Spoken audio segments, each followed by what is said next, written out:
नमस्कार, मैं हूं गरिमा वाजपेयी और आप देख रहे हैं के न्यूज का खास कार्यक्रम देवभूमि का दंगल। और आज देवभूमि के दंगल में हम बात करेंगे हरीश के वार पर सब बेकार।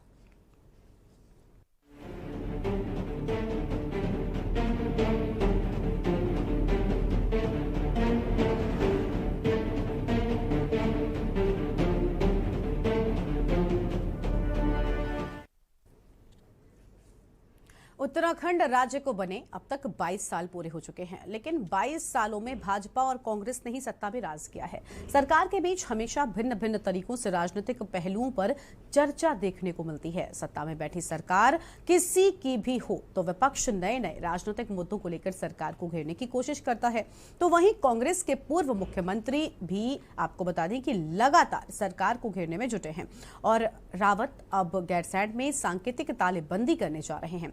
हरीश रावत का भाजपा पर आरोप है कि अब तक ग्रीष्मकालीन सत्र गैरसैंण में नहीं हो पाया है, जो बेहद ही दुर्भाग्यपूर्ण है। और इसका कड़ा विरोध जताते हुए वो 14 जुलाई को गैरसैंण पहुंचकर तालाबंदी कर इसका विरोध भी जताएंगे। हरीश रावत हालांकि राजनीति में एक उच्च पद रखने वाले कद्दावर नेता हैं, जो अपने बयानों को लेकर खुद ही चर्चाओं में रहते आए हैं। रावत अपने बयानों में अब यही नहीं रुके कि सरकार के साथ हाल ही में चुनावी हार को लेकर अपनी पार्टी के नेताओं पर भी आरोप लगाते नहीं थक रहे। रावत अपनी ही पार्टी के नेताओं को लेकर अपनी हार पर तंज कसते रहे हैं और हाल ही में उन्होंने अपनी ही पार्टी के नेताओं पर इशारों में हार का ठीकरा भी फोड़ दिया था, जिस पर कांग्रेस पार्टी में हो रही लगातार बयानबाजी को लेकर प्रदेश अध्यक्ष ने भी हरीश रावत से मुलाकात कर कार्यकर्ताओं का मनोबल टूटने का जिक्र किया। और आज इसी को लेकर हम विस्तार से बातचीत करने वाले हैं, लेकिन उससे पहले एक नजर डालिए आज के हमारे इस खास रिपोर्ट पर। उत्तराखंड में तो हरीश रावत मुख्यमंत्री थे, उनको संभालना चाहिए था। अरुणाचल में, असम में क्या कहेंगे आप, मणिपुर में क्या कहेंगे, गोवा में क्या कहेंगे, कर्नाटक में जिस तरीके से सरकार गिराई गई उस पर क्या टिप्पणी करना चाहेंगे, जिस प्रकार से मध्य प्रदेश के अंदर सरकार गिराई गई और कांग्रेस से सत्ता का अपहरण किया गया उस पर क्या कहेंगे। देश इस तथ्य को जानता है कि भाजपा विपक्ष को समाप्त करने के लिए, लोकतंत्र की हत्या के लिए, एक के बाद एक राज्य में कांग्रेस की सरकार को गिराने के लिए, कांग्रेस को कमजोर करने के लिए नग्न धन का खेल कर रही है। पार्टी के अंदर का लोकतंत्र है कि हमारे यहाँ कांग्रेस में किसी को बात करने से नहीं रोका जा सकता, ना ही किसी को बांधा जा सकता है। लेकिन मैं आपके माध्यम से, और मैं स्वयं भी उनसे मिला भी हूँ और मैं मिलने वाला भी हूँ दोबारा, मैं यही निवेदन करना चाहता हूँ कि इस तरीके की अगर कोई बात है तो उसको पार्टी फोरम में रखना चाहिए। सोशल मीडिया इत्यादि के माध्यम से जब चीजें बाहर जाती हैं तो कार्यकर्ता, जो आम कार्यकर्ता, उसका मनोबल टूटता है।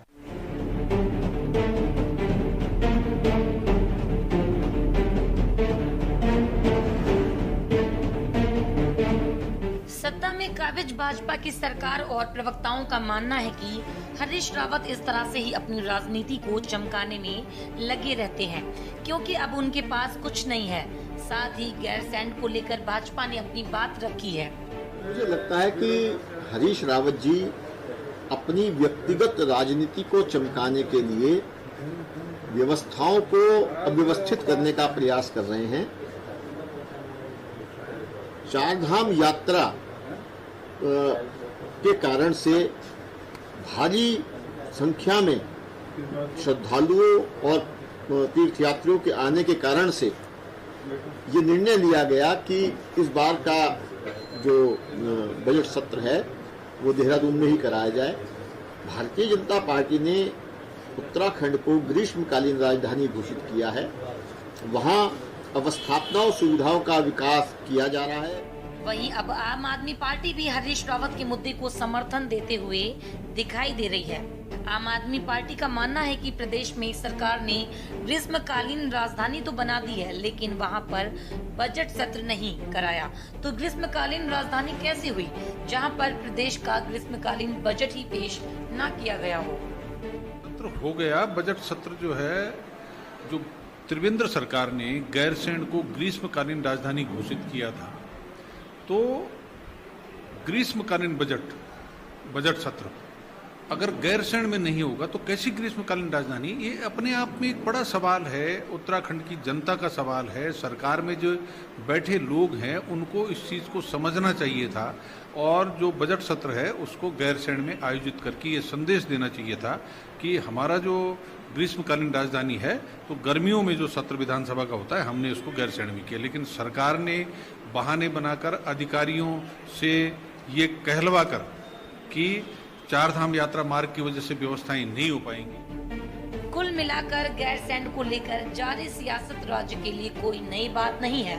सवाल ये है कि क्या विपक्ष भीतर खाने सत्ता पक्ष के साथ मिलकर सत्र को देहरादून में करा रहा है? क्या सिर्फ सत्र कराकर गैरसैंण का विकास संभव है? क्या गैरसैंण को ग्रीष्मकालीन राजधानी का दर्जा देकर बीजेपी ने गैरसैंण के प्रति अपनी जिम्मेदारी की इतिश्री कर ली है? क्या सत्र की रस्म अदायगी के बाद गैरसैंण के विकास के लिए अब कोई ठोस पहल भी होगी या नहीं? या हरीश रावत की अपनी पार्टी और सरकार उठाते सवालों का आज भी दम है या नहीं? के news Uttarakhand bureau chief Rajesh Verma की रिपोर्ट।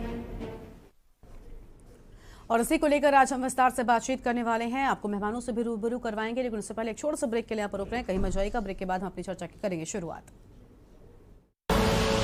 आप देख रहे हैं के न्यूज, खबरों का सारथी। हमारे घर के सामने चारपाई मत बिछाओ। बरसों से हमारे दादा परदादा यहीं चारपाई बिछा रहे हैं, वो तुम्हारा कैसे हो गया? तुम लोग हमेशा आपस में झगड़ते क्यों रहते हो? अरे हमारे बुजुर्गों की जमीन को अपना बता रहे हैं। तुम दोनों में से किसी के पास इस जमीन के कागज हैं? नहीं। तो प्रधानमंत्री स्वामित्व योजना का लाभ उठाओ। इस योजना के अंतर्गत योगी जी ने 100 दिनों के भीतर 11 लाख लोगों को ग्रामीण आबादी की जमीन का मालिकाना हक दिलाया, यानी घरौनी। सेवा, सुरक्षा और सुशासन के लिए समर्पित 100 दिन। देखें कौन नया खिलाड़ी आया है, समझा देते हैं, प्यार से समझाएंगे। ये तो अपनी जुबान है। जुबान एक हो तो दिल भी एक होने चाहिए। विमल बोलो जुबान केसरी। करें अपने जीवन को कृतार्थ, सुने श्रीमद् भागवत कथा रोज प्रातः 6 बजे मेरे साथ सिर्फ के न्यूज इंडिया।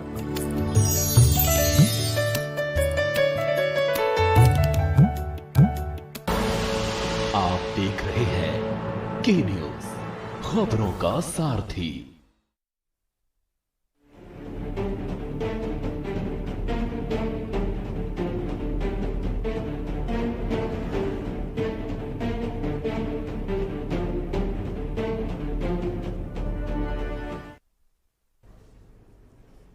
ब्रेक के बाद देवभूमि के दंगल में आप सभी का स्वागत है और अपनी चर्चा की हम शुरुआत करते हैं, जहां पर आज हम बात करें कि हरीश केवार और सब बेकार, इसी को लेकर हम सबसे पहले आपको मेहमानों से रूबरू करवाते हैं। आज हमारे साथ में भगीरथ शर्मा जी हैं, वरिष्ठ पत्रकार हैं, और साथ ही पवन तोमर हमारे साथ में भारतीय जनता पार्टी के प्रवक्ता हैं जुड़ेंगे, और मनीष कंडवाल जी हैं, कांग्रेस पार्टी के प्रवक्ता हैं, रविंद्र सिंह आनंद हमारे साथ में हैं, आम आदमी पार्टी के प्रवक्ता हैं, कमलकांत जी हमारे साथ में हैं, यूकेडी के प्रवक्ता हैं। आप सभी मेहमानों का आज के हमारे इस चर्चा में बहुत बहुत स्वागत है। शुरुआत करना चाहूंगी मैं पवन तोमर जी के साथ में। पवन जी, गैरसैंण ग्रीष्मकालीन राजधानी है, लेकिन सत्र की जब बारी आती है तो देहरादून में आखिर क्यों होता है? गैरसैंण के मुद्दे को लेकर कितने लोगों ने उत्तराखंड में लड़ाई लड़ी है? क्या उनकी लड़ाई को बेकार जाने दिया जाएगा?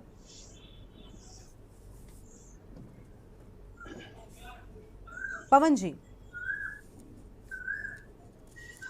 आवाज पहुंच रही है आप तक? जी पवन जी बोलिए, सवाल सुना आपने? नहीं, अभी एक तुरंत अभी आपकी आवाज है जी।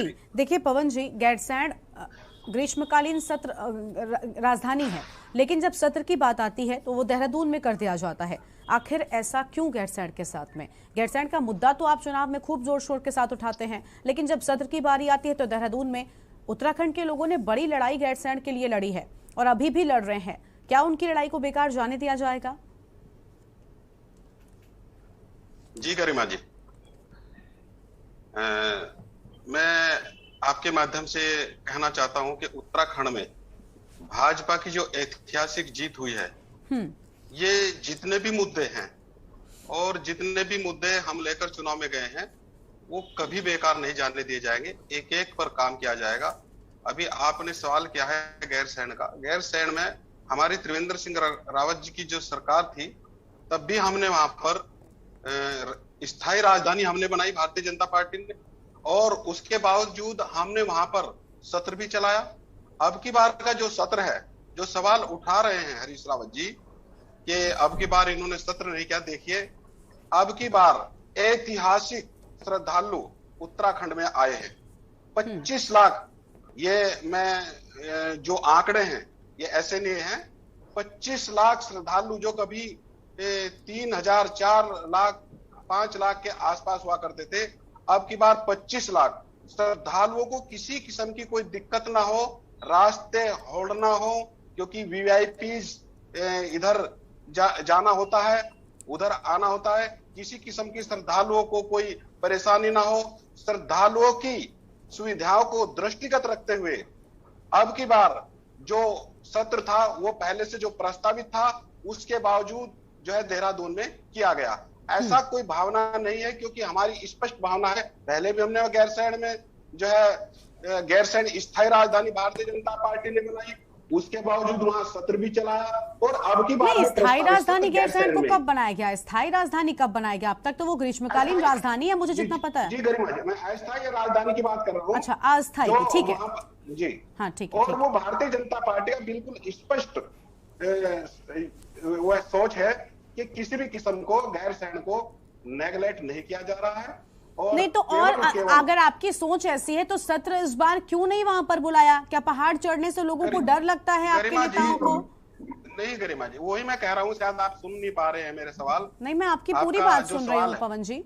मैं वही कह पा रहा हूँ कि अब की बार ऑलरेडी प्रस्तावित था, जो सत्र बजट सत्र था हमारा गैरसैंण में होना निश्चित था, ये तय भी हो गया था। हाँ। लेकिन एट ए टाइम जो 25 लाख श्रद्धालु, 25 लाख यात्री उत्तराखंड में आए, और उनको किसी किस्म की दिक्कत ना हो, उनको किसी किस्म की कोई परेशानी ना हो, इसको दृष्टिगत रखते हुए एट ए टाइम फैसला लिया गया, और वो उसी समय फिर देहरादून में जो है सत्र करना पड़ा। ऐसा नहीं है कि वहां की हमारी सोच अलग थी या नहीं करना चाह रहे थे। ठीक है, मनीष कंडवाल जी हैं हमारे साथ में। मनीष जी, आप कांग्रेस पार्टी से हमारे साथ में? मनीष कंडवाल जी, आवाज पहुंच रही है आप तक? जी आ रही है। जी मनीष जी, आप कांग्रेस पार्टी के प्रवक्ता हैं? जी जी बिल्कुल। जी मनीष जी, ये बताइए, देखिए कांग्रेस पार्टी लगातार हरीश रावत हो, वो भी गैरसैंण के मुद्दे को लेकर लगातार सरकार पर सवाल उठा रहे हैं। जब सत्र हो रहा था उस दौरान भी कांग्रेस पार्टी ने इसको बड़ा मुद्दा बताया। पवन जी तो कह रहे हैं कि भाई हम श्रद्धालुओं को दिक्कत ना हो, 4 धाम में यात्री पहुंच रहे थे, उस वक्त भी यही वजह दी गई थी। जब सत्र की शुरुआत हुई, हमने इस पर चर्चा की थी, तब भी यही वजह दी गई थी। आपको लगता है कि क्या वाकई में ये वजह रही है जिसके चलते सत्र इस बार इन्होंने देहरादून में किया है? देखिए गरिमा जी, जिस प्रकार से भारतीय जनता पार्टी के मेरे साथी ने अपने वक्तव्यों में लगातार झूठ बोलने का काम किया है, तो मुझे स्पष्ट दिखाता है कि जो भारतीय जनता पार्टी की एक नियत रही है, जो इनको बचपन से ट्रेनिंग दी जाती है कि एक झूठ को बोलो 1000 बार बोलो जिससे वो सच हो जाए, इन्होंने इसीलिए उसको बैठते ही स्थायी राजधानी घोषित कर दिया हमें प्रवक्ता महोदय ने भारतीय जनता पार्टी के। तो ये बिल्कुल धरातल पे भले ही कोई चीज ना हो, पर झूठ बोल बोल के उसको हो सकता है टीवी डिबेट्स में स्थायी राजधानी घोषित भी करवा दे। तो इनका तो इस चैनल को क्लियर दिखाई देता है कि ये केवल झूठ बोल करके जो है सियासत करना जानते हैं, इसलिए इनकी बातों में तो कोई दम है नहीं। इनके पास कोई बहाना नहीं था कि उनके एक बहानों के पीछे छुप रहे हैं कि यात्री आ गए। अरे यात्री हर साल, अगर मान लो अगली बार भी 25 लाख यात्री आ गए, उससे अगली बार 25 लाख यात्री आ गए, तो आप क्या पहाड़ पे चढ़ेंगे ही नहीं? आप क्या चाहते हैं यात्री आए तब आप लोग पहाड़ पे चढ़े? ये सब एक बहाने के पीछे छुपा जा रहा है। इनकी सोच बिल्कुल निश्चित रूप से ये है कि किसी भी तरह से अधिकारी जो ब्यूरोक्रेट्स जो सरकार पे हावी हो चुके हैं, उन लोगों को पहाड़ पे ना चढ़े, वो लोग पहाड़ पे ना चढ़े, जिसका खमियाजा पहाड़ से जो पलायन हो रहा है वो पूरा पहाड़ की जनता भुगत रही है, लगातार भुगत रही है। गैरसैंण एक हमारा ऐसा क्षेत्र है जहां से गढ़वाल और कुमाऊं की दूरी बिल्कुल बराबर है। निश्चित रूप में वहां पे जो इंफ्रास्ट्रक्चर डेवलप किया गया है, उस इंफ्रास्ट्रक्चर को खराब करने का काम कर रहे हैं। जब वहां पे अधिकारी कर्मचारी नहीं जाएंगे, जब वहां पे हमारे प्रदेश के नेता नहीं पहुंचेंगे, तो वो लोग बिल्कुल भी उसके डेवलपमेंट के बारे में नहीं सोचेंगे, जिससे पलायन हमारा लगातार पहाड़ से प्लेन की तरफ को होता रहेगा।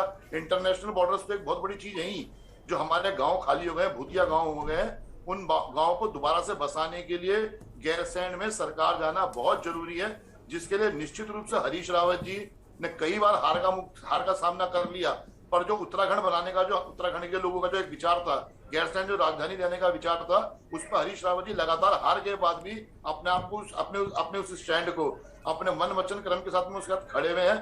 लगातार प्रयास कर रहे हैं कि सरकार पे दबाव बनाया जाए, जिससे कि सरकार वापस पहाड़ की तरफ को रुख करे। परंतु क्योंकि नेताओं का, कुछ कर्मचारियों का, अधिकारियों का मन नहीं है पहाड़ पे जाने का। आप देखते हैं कि पलायन आयोग भी पलायन कर गया। अगर मान लो अगर आप कमिश्नर को लेंगे तो वो पौड़ी की जगह पे आपको देहरादून में मिलेंगे बैठे हुए, तो जिसकी वजह से लगातार पलायन चल रहा है। परंतु सरकार बिल्कुल भी इसके बारे में नहीं सोच रही है कि हमें कैसे वापस पहाड़ पे जाना है, हमें कैसे पहाड़ी प्रदेश की राजधानी बनानी है, हमें कैसे गैरसैंण को राजधानी बनाना है। एक अस्थायी राजधानी, एक ग्रीष्मकालीन राजधानी। पूरे हिंदुस्तान की किसी भी राज्य में इस तरह की राजधानी कहीं आपने देखी है कि इस तरह की 2 राजधानी है और कहीं पे एक हमारी एक जो प्रॉपर राजधानी है वो कहीं नहीं है। तो निश्चित रूप से भारतीय जनता पार्टी जो है इसके पीछे अपने आप को बैकफुट पे पाती है। और अधिकारी कर्मचारी को मुझे ऐसा लगता है कि अधिकर्मचारियों का एक वर्ग, इनका वर्ग है जो पहाड़ पे नहीं चढ़ना चाहता, और वही जो है बार बार सरकारों को नीचे लाने का, देहरादून तक सीमित करने का प्रयास करता है। ठीक है, बिल्कुल। यानी गैरसैंण को लेकर राजनीति सब करते हैं, लेकिन उसका स्थायी समाधान कोई नहीं करता। देखिए, ये बात तो बिल्कुल स्पष्ट है। आम आदमी पार्टी से रविंद्र सिंह आनंद जी हमारे साथ में, उनको भी जोड़े थे। रविंद्र जी, अभी आपने सुना कांग्रेस पार्टी और बीजेपी दोनों का पक्ष, दोनों एक दूसरे पर वार प्रत्यारोप कर रहे हैं, लेकिन स्थायी समाधान गैरसैंण का आखिर क्यों नहीं हो पा रहा है? क्या लगता है आपको?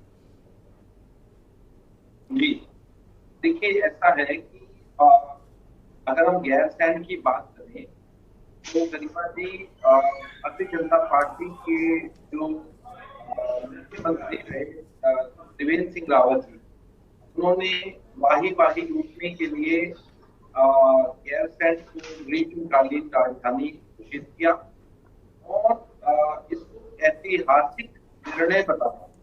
जबकि हम सभी जानते हैं कि उसी दौरान पहले सत्र में इनके सभी मंत्री और अधिकारी ठंड हो जाने के कारण वहां से पहले दिन ही भाग खड़े हुए।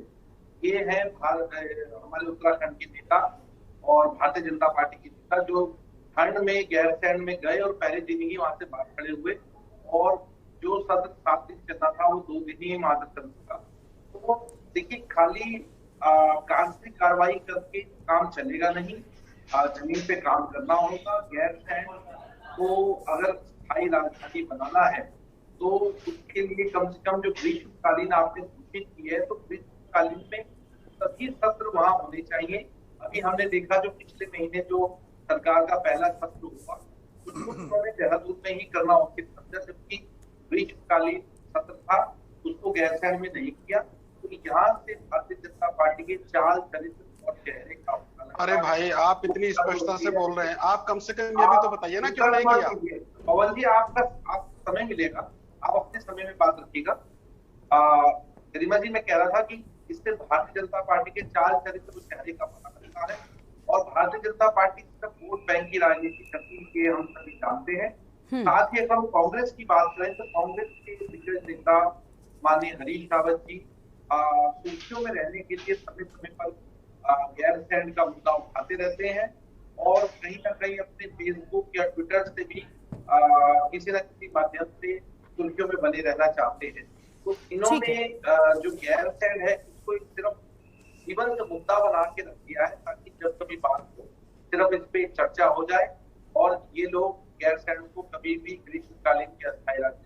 ठीक है। मनीष जी कुछ कहना चाह रहे हैं। मनीष जी, आपका हम जवाब लेंगे, लेकिन उससे पहले और मेहमानों की पहली प्रतिक्रिया ले लेते हैं। बहुत से लोग अभी जुड़े हैं, उनको एक बार भी नहीं जोड़ा है। ठीक है, यानी आम आदमी पार्टी भी सरकारों पर ही आरोप लगा रही है गैरसैंण को इस तरह से नजरअंदाज किए जाने का। कमलकांत जी यूकेडी के प्रवक्ता है। कमलकांत जी, उत्तराखंड क्रांति दल ने भी गैरसैंण का मुद्दा बहुत उठाया है, इस बात से कोई भी नकार नहीं सकता है। बड़ी लड़ाई उत्तराखंड क्रांति दल ने उत्तराखंड के जो जमीनी मुद्दे हैं उनको लेकर लड़ी है। क्या लगता है आपको, अब तक स्थायी समाधान नहीं हुआ, न स्थायी राजधानी बनाया जा सका है, उसको कौन जिम्मेदार है, किसे मानते हैं आप? क्योंकि दोनों ही सरकारों ने इसको लेकर बड़ी बड़ी बातें की, किसी ने भवन निर्माण करा दिया, किसी ने घोषित कर दिया, लेकिन काम पूरा नहीं हुआ। आखिर असल जिम्मेदार कौन है? इस पर पूरा समाधान क्यों नहीं होता इसका?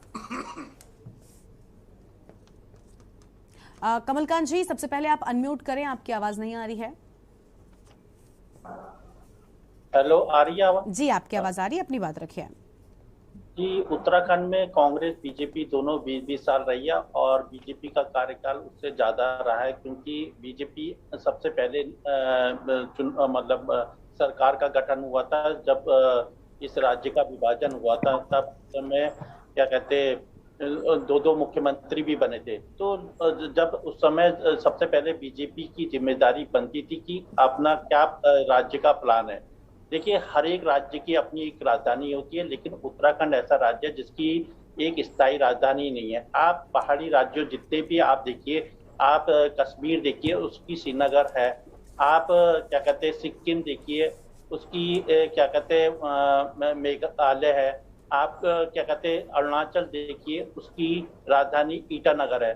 तो सभी ने अपनी राजधानियां ऐसी जगह चुनी जो पर्वतीय, जो बीच के है। पर्वतीय की बात नहीं, इसका मूल जो होता है कोई भी राजधानी। आप यूपी देखिए, यूपी की राजधानी लखनऊ है। आखिर क्यों है? मैं कहता हूँ इसको क्या कहते हैं गाजियाबाद बना दी जाए तो क्यों नहीं बन सकती। लेकिन एक तरीका होता है किसी भी चाहे पूरब से आए चाहे आदमी पश्चिम से आए, दोनों को बराबर का सहयोग मिले काम के लिए और उसको केंद्र में ही संचालित किया जा सकता है। तो जो राज्य की राजधानी जब गैरसैंण होनी थी तभी विकास होता था। देखिए, इस राज्य का 20 साल हो गए, चाहे कांग्रेस हो या बीजेपी। देखिए, क्वेश्चन तो दोनों पर उठता है, लेकिन बीजेपी इस समय सरकार में है तो आपको ये बताना पड़ेगा कि राज्य का विजन क्या है। देखिए, अगर राज्य का विजन नहीं बनेगा, राज्य की राजधानी गैरसैंण नहीं बनेगी, उत्तराखंड का कुछ विकास नहीं होना, एज इट ऐसे ही रहेगा। 5 सालों तक आप भी देखते रहना। बिल्कुल, यानी अभी भी आपको कोई उम्मीद नहीं है। ठीक है, वरिष्ठ पत्रकार भगीरथ शर्मा जी हमारे साथ में जुड़े हुए हैं। भगीरथ जी, आपका भी बहुत स्वागत आप आज की चर्चा में। आप उत्तराखंड के निवासी और उत्तराखंड की राजनीति को, उत्तराखंड की चीजों को बहुत बेहतरीन तरीके से समझते हैं। आप बताइए, आपको कौन जिम्मेदार लगता है? क्योंकि जैसे कि हम लगातार ये सवाल कर रहे हैं, हर व्यक्ति सिर्फ कांग्रेस और भाजपा को ही जिम्मेदार मानता है। कांग्रेस भाजपा दोनों एक दूसरे को जिम्मेदार मानते हैं। इसमें पिस रही है गैरसैंण की जनता, उत्तराखंड की जनता, वो जिसने लड़ाई लड़ी है गैरसैंण को स्थायी राजधानी बनाने के लिए। आप क्या कहना चाहेंगे इस पूरे मुद्दे पर? देखिए, ये बात सच है कि राज्य निर्माण की अवधारणा के पीछे गैरसैंण केंद्र में रहा है, इससे कोई नकार नहीं सकता। और नवंबर 2000 में जब राज्य का गठन हुआ और भाजपा की अंतरिम सरकार बनी, और ये भी सच है कि उस समय कम था और किसी तरह व्यवस्थाओं को इस्टेब्लिशमेंट करना था, तो उस समय जो है अस्थायी रूप से देहरादून को जो है अस्थायी राजधानी के रूप में लिया गया और यहीं से जो है राजकाज चला। जब 2002 में प्रथम निर्वाचित सरकार आई एनडी तिवारी जी के नेतृत्व में, आप लोगों को याद होगा कि उन्होंने दीक्षित आयोग का गठन किया था ताकि स्थायी राजधानी के संबंध में निर्णय लिया जा सके। इस आयोग ने करीब 3 साल या मैं समझता हूँ उससे ज्यादा वर्ष तक काम किया, करोड़ों रुपया खर्च हुआ। उन्होंने जो है फिजिकल सर्वे भी किए कई स्थानों के, और जो राजधानी के लिए जितने क्या क्या आवश्यकताएं हैं, भूमि की, भवन की, पानी की, बिल्कुल इत्यादि, उनका जो है तमाम अध्ययन हुआ। करोड़ों रुपए खर्च होने के बाद बिल्कुल भगीरथ जी आपको माफी के साथ यहाँ पर रोक रहे हैं। भगीरथ जी, माफी के साथ आपको यहाँ पर रोक रहे हैं। आपकी हम पूरी बात सुनेंगे, अपने दर्शकों को सुनाएंगे, लेकिन उससे पहले एक छोटा सा ब्रेक के लिए यहाँ पर रोक रहे हैं। कहीं मच जाएगा देवभूमि के दंगल में। एक छोटा सा ब्रेक का वक्त हो रहा है। ब्रेक के बाद हमारी ये चर्चा जारी रहेगी। आप देख रहे हैं के न्यूज, खबरों का सारथी। क्या बात है मोहन, नया ट्रैक्टर?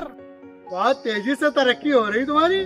जब यूपी में गन्ना किसानों को मोदी जी और योगी जी का साथ मिलेगा तो तरक्की तो होगी ही। कैसे भाई? योगी जी ने 100 दिनों में 12,000 करोड़ रुपए से अधिक का गन्ना मूल्य का भुगतान किया है। जब गन्ना किसानों को पहले से ज्यादा और समय पर भुगतान मिलेगा तो उनकी तेजी से तरक्की तो होनी है भाई। देखें कौन नया खिलाड़ी आया है, समझा देते हैं, प्यार से समझाएंगे। ये तो अपनी जुबान है। जुबान एक हो तो दिल भी एक होने चाहिए। विमल, बोलो जुबान केसरी। आप देख रहे हैं के न्यूज, खबरों का सारथी।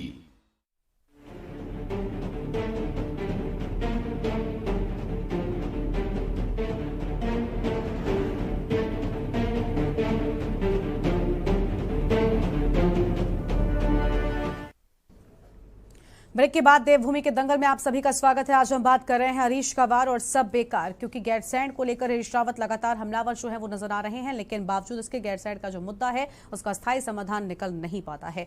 और भगीरथ शर्मा जी हमारे साथ में लगातार जुड़े हुए वरिष्ठ पत्रकार हैं। भगीरथ जी, ब्रेक से पहले आप अपनी बात कह रहे थे, अधूरी रह गई थी, बात को पूरा करिए। आयोग के संबंध में बात कर रहा था और करोड़ों रुपया खर्च होने के बाद रिपोर्ट तैयार की। हालांकि वो रिपोर्ट बहुत स्पष्ट तो नहीं थी। जी,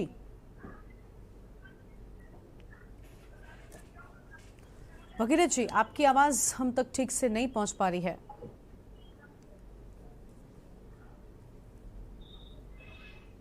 ये जो पर्वतीय राज्य की स्थायी राजधानी तय नहीं कर पाए, ये बड़ा शर्म का विषय है। और उन लोगों के लिए भी जो राजनेता हैं, जो सत्ता में रहे और हैं, और उन लोगों के लिए भी जो यहाँ के सरोकारों से जुड़े हैं और बराबर प्रयास करते रहे हैं, उनको भी जो है बड़ा शर्म आती होगी कि हमारे जो राजनेताओं में इतनी इच्छा शक्ति नहीं है कि हम परिवार जो उत्तराखंड के राज्य निर्माण की जो अवधारणा थी और उस अवधारणा का जो केंद्र बिंदु था गैरसैंण, हम उसको स्थायी राजधानी घोषित नहीं कर पाए। और चलिए, आप गैरसैंण को नहीं करते, आप देहरादून को ही कर देते। अगर आप पहाड़ नहीं चढ़ना चाहते हैं, क्योंकि देहरादून में अरबों रुपया खर्च हो चुका है। कहीं सेक्रेटरीट के विस्तार के नाम पर कई विभागों के मुख्यालय और नए भवन, करोड़ों रुपये की बिल्डिंगें यहाँ बन चुकी हैं, तो बहुत ज्यादा इंफ्रास्ट्रक्चर बन गया है। मुझे लगता है कि ये पैसा अगर ये वहां जाते भी हैं गैरसैंण बेमन से, तो यहाँ का इंफ्रास्ट्रक्चर का क्या होगा। और वहां जो करोड़ों रुपया, करीब 70-80 करोड़ रुपया जो खर्च हो गया, अब उस बिल्डिंग में मुझे लगता है कि बहुत जल्दी या तो उग रहे होंगे, कहीं पीपल के, कहीं घास फूस उग रहा होगा। और ज्यादा दिन इस तरह भवन उपेक्षित रहा तो आप देखिए अपने घर में भी जो है छतों पर घास उगने लगती है। बिल्कुल बिल्कुल, कोई बड़ा चिंता का विषय है। और इस समय पिछले त्रिवेंद्र रावत सरकार ने इसको ग्रीष्मकालीन राजधानी घोषित किया, ये सच है। और ग्रीष्म काल में वहां सत्र नहीं होना, ये जरूर इस पर सवाल उठेगा। अब अभी पवन जी बता रहे थे कि बहुत ज्यादा जो है तीर्थ यात्री आए। निश्चित रूप से हम पिछले गत वर्षों की तुलना करेंगे कि बहुत ज्यादा मात्रा में जो है यात्रियों का आना हुआ।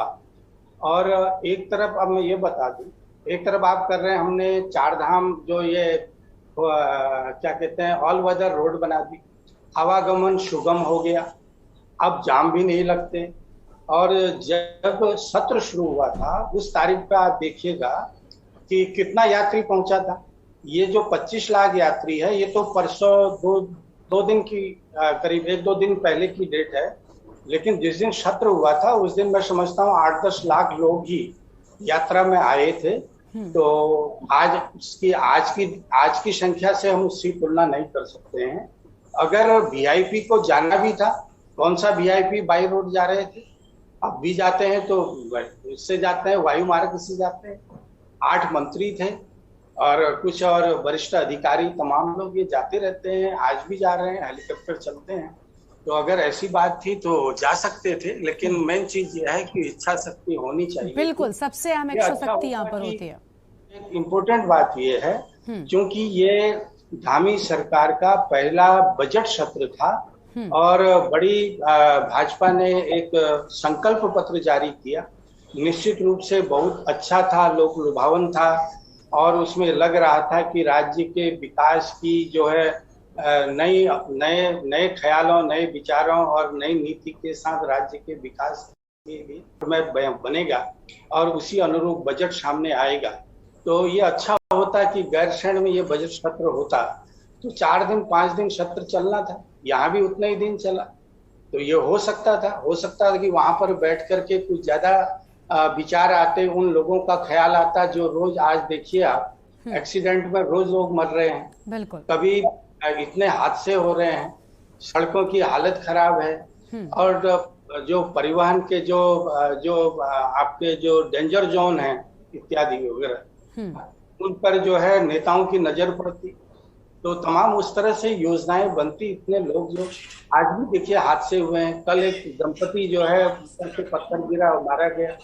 तो इस तरह से जो बातें हो रही हैं, तो यहाँ देहरादून बैठ के तो विचार नहीं हो पाएगा पहाड़ की दुश्वारियों का।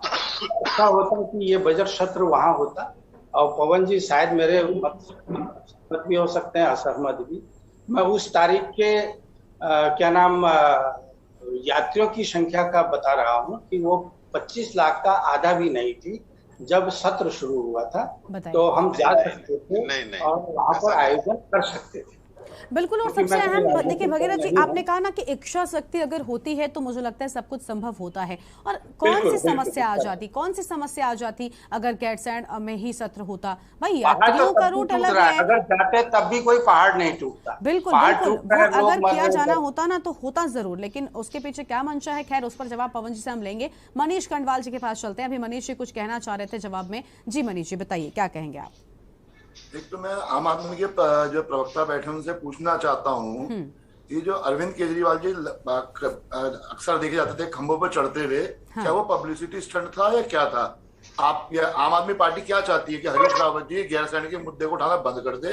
क्या इनकी मंशा ये है कि गैरसैंण का मुद्दा डेड हो जाए? कि एक नेता है जो लगातार इस मुद्दे को उठा रहे हैं और चाह रहे हैं कि राजधानी गैरसैंण में चले जाए।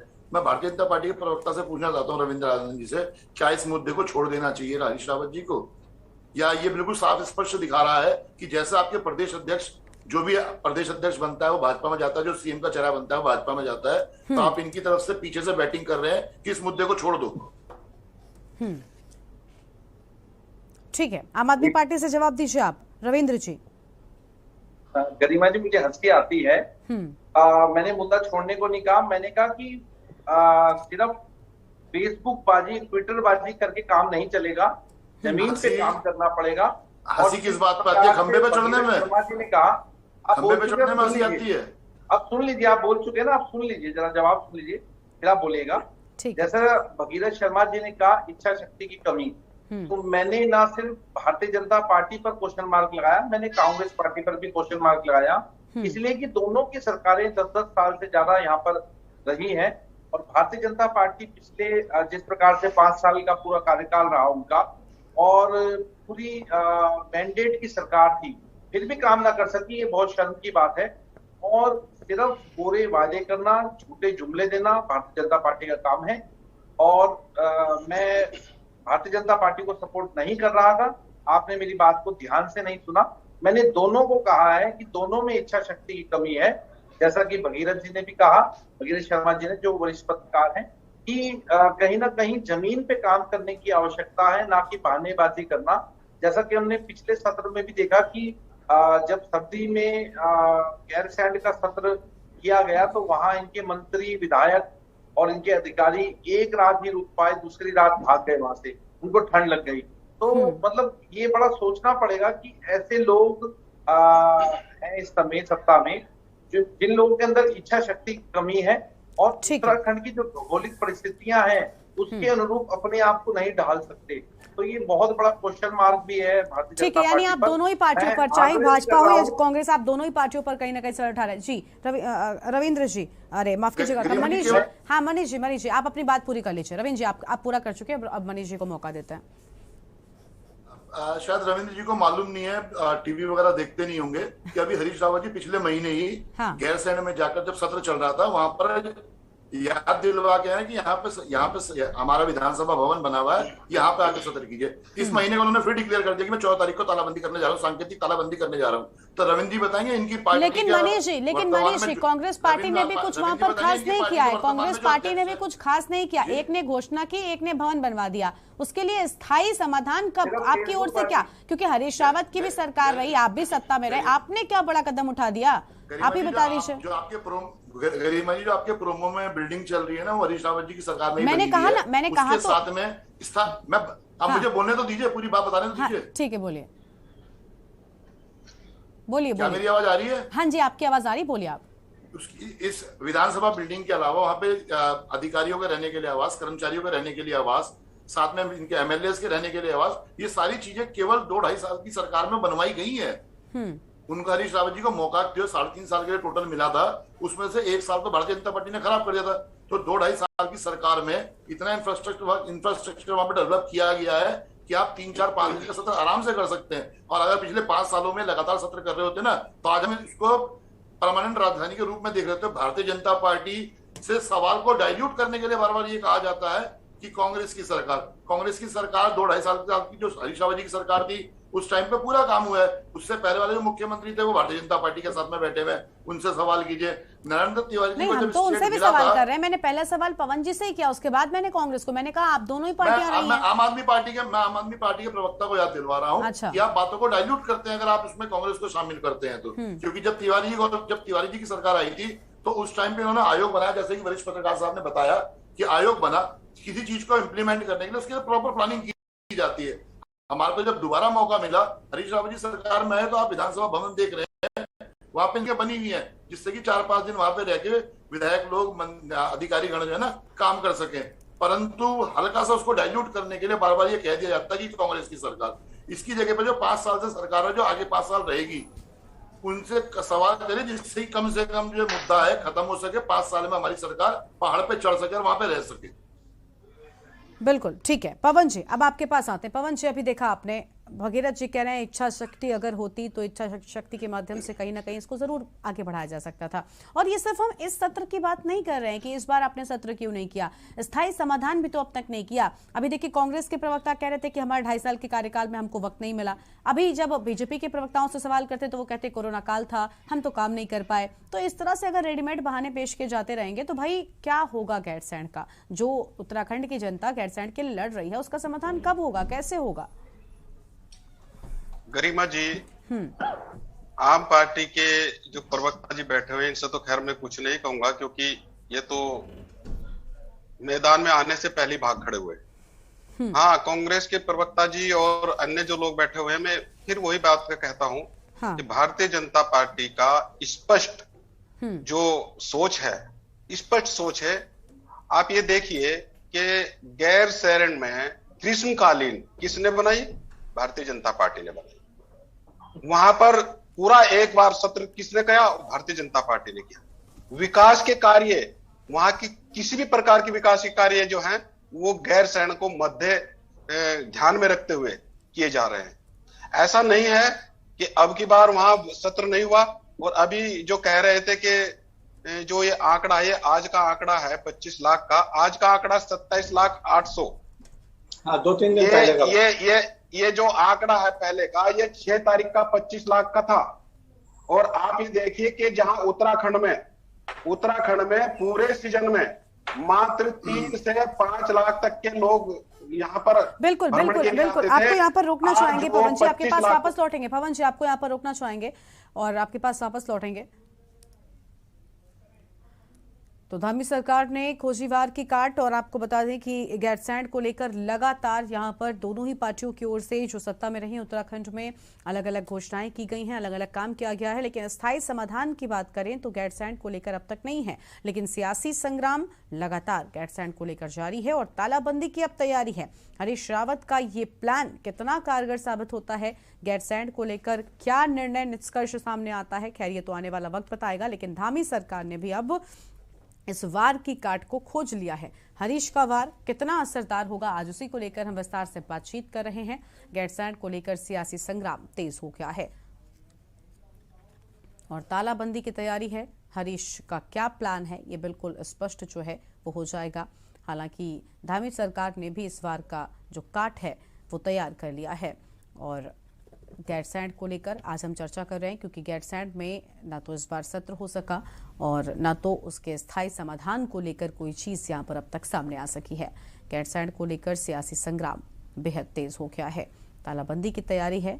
और ये बड़ी खबर आपको हम बता दें, आज इसी को लेकर हम विस्तार से बातचीत कर रहे हैं, जहां पर ग्रीष्मकालीन राजधानी पर एक बार फिर से तकरार तेज हो गई है। सियासी संग्राम गैरसैंण को स्थायी राजधानी बनाने को लेकर मचा हुआ है और हरीश रावत अब इस मुद्दे को जोर शोर के साथ में उठाते हुए नजर आ रहे हैं। तो गैरसैंण को लेकर सियासी संग्राम तेज हो गया है।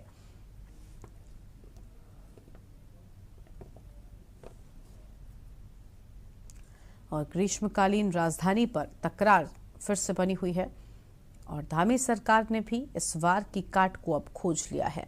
फिलहाल ये बड़ी खबर आपको हम बता दें। हालांकि हरीश रावत का ये वार कितना असरदार होगा ये तो आने वाला वक्त ही बताएगा, लेकिन गैरसैंण को लेकर सियासी संग्राम तेज हो गया है। यह अहम खबर आपको हम बता रहे हैं।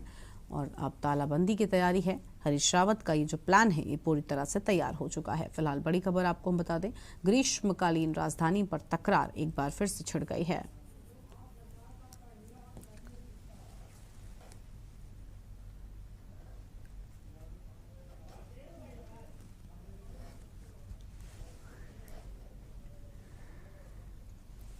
तो ये बड़ी खबर आपको हम बता दें, कुल मिलाकर गैरसैंण को लेकर जारी सियासत राज्य के लिए कोई नई बात नहीं है, लेकिन सवाल ये है कि क्या विपक्ष भीतर खाने सत्ता पक्ष के साथ मिलकर सत्र को देहरादून में करा रहा है या फिर सिर्फ सत्र कराकर गैरसैंण का विकास संभव है।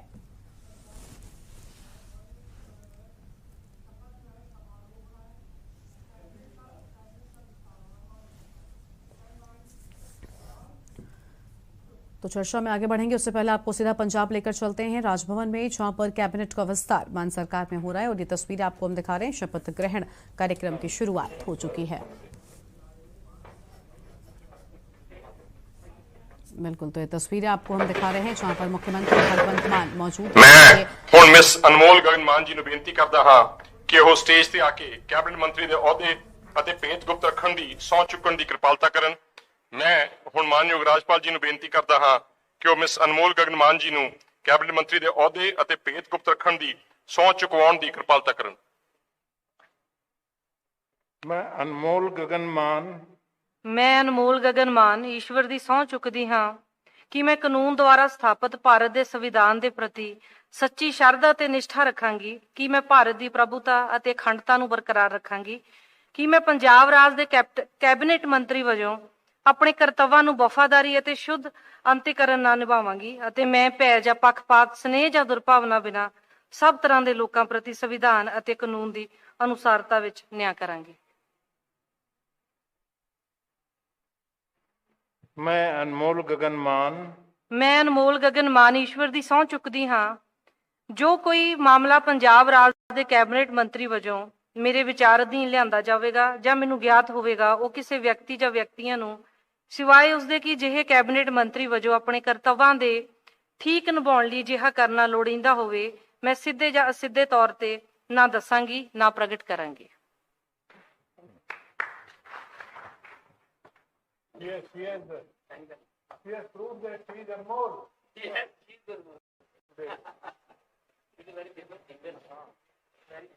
का यहाँ पर पहला कैबिनेट विस्तार, मुख्यमंत्री भगवंत मान यहाँ पर मौजूद हैं और राज्यपाल बनवारी लाल पुरोहित यहाँ पर मंत्रियों को शपथ दिला रहे हैं। पंजाब के 5 नए मंत्रियों ने शपथ ग्रहण की है। मंत्रियों को शपथ दिलाई जा रही है। आम आदमी पार्टी सरकार का पहला कैबिनेट का विस्तार यहाँ पर हो रहा है। राज्यपाल बनवारी लाल पुरोहित ने यहाँ पर इन मंत्रियों को शपथ दिलाई है। पद और गोपनीयता की शपथ ले रहे हैं पंजाब के ये 5 नए मंत्री। मान सरकार का मंत्रिमंडल विस्तार, पंजाब में मुख्यमंत्री भगवंत मान भी यहाँ पर मौजूद हैं और आपको बता दें कि राज्यपाल बनवारी लाल पुरोहित यहाँ पर नए मंत्रियों को शपथ दिलाते हुए नजर आ रहे हैं। नए मंत्री पद और गोपनीयता की शपथ ग्रहण कर रहे हैं। तो पद और गोपनीयता की शपथ ले रहे हैं पंजाब के नए 5 मंत्री और ये पहला कैबिनेट का विस्तार है। फिलहाल पंजाब से तस्वीर आपको टीवी स्क्रीन पर हम दिखा रहे हैं। राजभवन के भीतर की तस्वीरें हैं। मान सरकार का मंत्रिमंडल विस्तार यहाँ पर हो रहा है।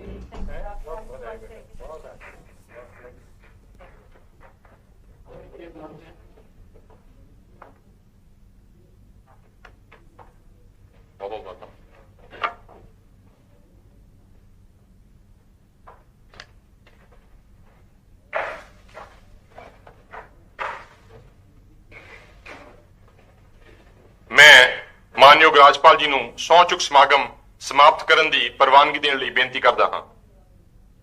ਮੈਂ ਸਮੂਹ ਮਹਿਮਾਨਾਂ ਨੂੰ ਰਾਸ਼ਟਰੀ ਗਾਨ ਲਈ ਖੜੇ ਹੋਣ ਲਈ ਬੇਨਤੀ ਕਰਦਾ ਹਾਂ। जनगण मन अधिनायक जय हे भारत भाग्य विधाता। पंजाब सिंध गुजरात मराठा द्राविड़ उत्कल बंगा। विंध्य हिमाचल यमुना गंगा उच्चल जगति तरंगा। शुभ नामे जागे शुभ आशीष मागे। गाहे तव जय गाथा जन गण मंगल दायक जय हे भारत भाग्य विधाता। जय हे जय हे जय जय जय जय हे। ਮੈਂ ਹੁਣ ਸਹੁੰ ਚੁੱਕ ਸਮਾਗਮ ਸਮਾਪਤ ਕਰਨ ਦਾ ਐਲਾਨ ਕਰਦਾ ਹਾਂ ਅਤੇ ਸਾਰੇ ਮਹਿਮਾਨਾਂ ਨੂੰ ਚਾਹ ਲਈ ਸੱਦਾ ਦਿੰਦਾ ਹਾਂ। ਨਵੇਂ ਮੰਤਰੀ ਸਾਹਿਬ। तो पंजाब के राजभवन के भीतर से आप तस्वीरें देख रहे थे, जहां पर पंजाब सरकार के एक मंत्रिमंडल विस्तार की शुरुआत हो चुकी है। 5 नए मंत्रियों ने यहाँ पर शपथ ली है और खुद राज्यपाल बनवारी लाल पुरोहित ने यहाँ पर शपथ दिलाई है। और फिलहाल एक छोटे से ब्रेक के लिए यहाँ पर रुक रहे हैं, ब्रेक के बाद चल लौटेंगे।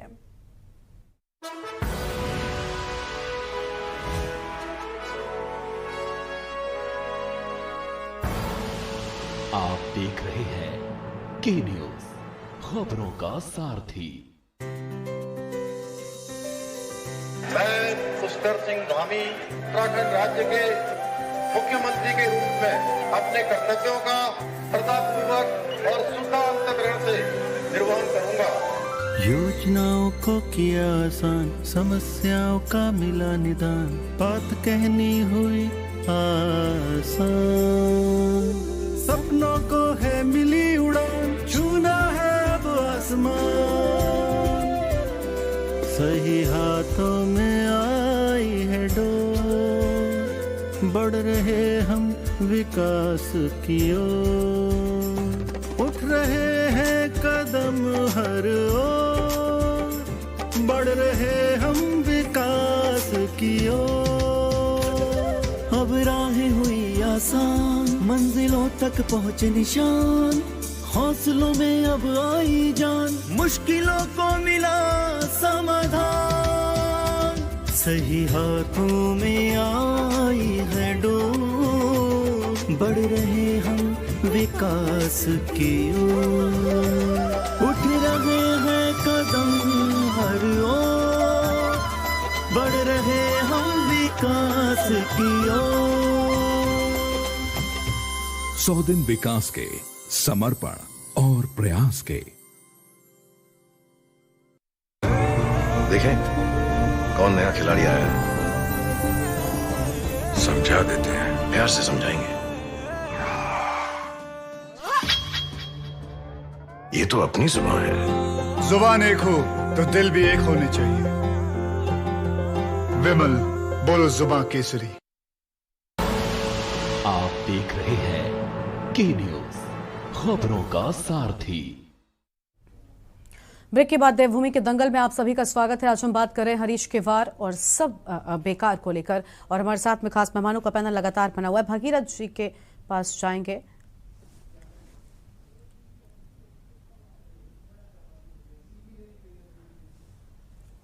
तो आपको बता दें कि कुल मिलाकर गैरसैंण को लेकर सियासत राज्य के लिए कोई भी नई बात नहीं है, और सवाल यह है कि क्या विपक्ष भीतर खाने सत्ता पक्ष के साथ मिलकर सत्र को दोहराने में क्या करा रहा है, और क्या सिर्फ सत्र कराकर गैरसैंण का विकास संभव है। क्या गैरसैंण को ग्रीष्मकालीन राजधानी का दर्जा देकर बीजेपी ने गैरसैंण के प्रति अपनी जिम्मेदारी को इतिश्री कर लिया है। ये सारे बड़े सवाल हैं जो उठ रहे हैं। और क्या सत्र की रस्म अदायगी के बाद गैरसैंण के विकास के लिए अब कोई ठोस पहल भी होगी या नहीं।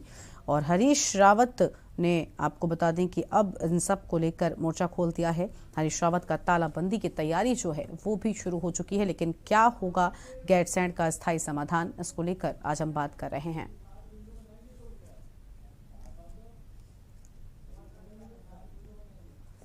तो हरीश का ये वार कितना असरदार होगा, ये बड़ा सवाल है।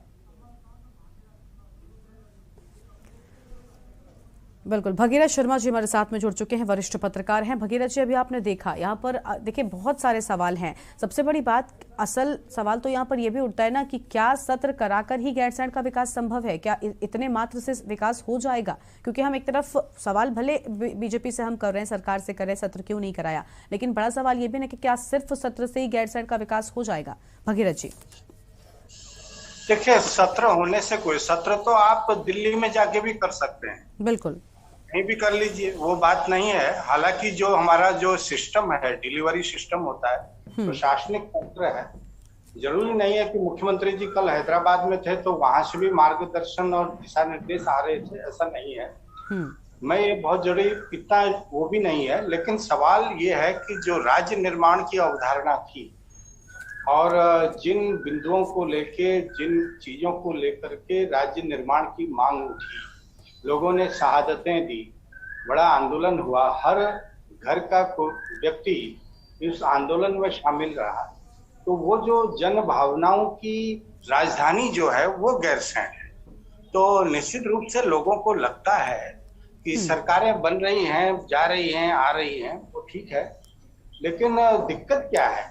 हिमाचल की राजधानी, हिमाचल का उदाहरण लेते हैं हम बार बार, हिमाचल की राजधानी शिमला में है, तो ऐसा तो नहीं है पांवटा साहब में आ गई।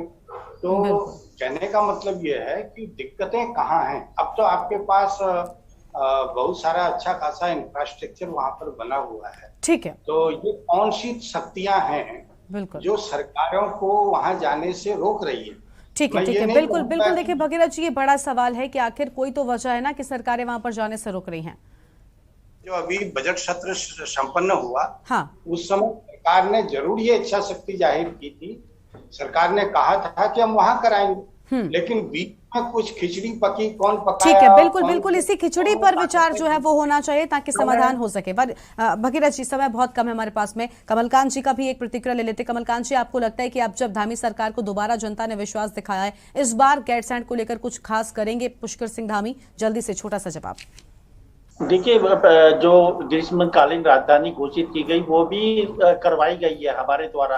हम कई बैठे थे, 1 साल तक धरना था, तब सरकार पर इतना दबाव था कि 1 साल तक धरने में बैठे रहने की वजह से जबरदस्ती कराई गई, वरना वो घोषणा नहीं कर रहे थे, तब उन्होंने जबरदस्ती, हमने स्थायी राजधानी के लिए की थी, तब वो ग्रीष्मकालीन राजधानी घोषित हुई थी। और मुझे नहीं लगता अब इस राज्य का कुछ दिख रहा है, क्योंकि राज्य का कोई विजन नहीं है इस राज्य का, और जिस राज्य का विजन नहीं होता और स्थायी राजधानी नहीं होती, उसमें उस राज्य का विकास नहीं संभव है, और आगे भी नहीं दिख रहा। फिलहाल अभी कुछ नहीं दिख रहा, अब देखना पड़ेगा कि धामी सरकार आगे क्या करती है इस राज्य के लिए। बिल्कुल, बहुत शुक्रिया आप दोनों मेहमानों का और बाकी के सभी मेहमानों का जो हमारे साथ में आज की चर्चा में जुड़े और अपनी बात रखी। आप दोनों का भी बहुत बहुत शुक्रिया। तो आज हम बात कर रहे थे देवभूमि के दंगल में कि आखिर हरीश रावत का यह वार, जिसके सामने सब बेकार नजर आ रहे हैं, कितना धारदार साबित होगा। फिलहाल देवभूमि के दंगल में आज उतना ही। आप बने रहिए न्यूज़ इंडिया के साथ। नमस्कार। इस कार्यक्रम के प्रायोजक करता है गोल्डी हिंग, कण कण में जान।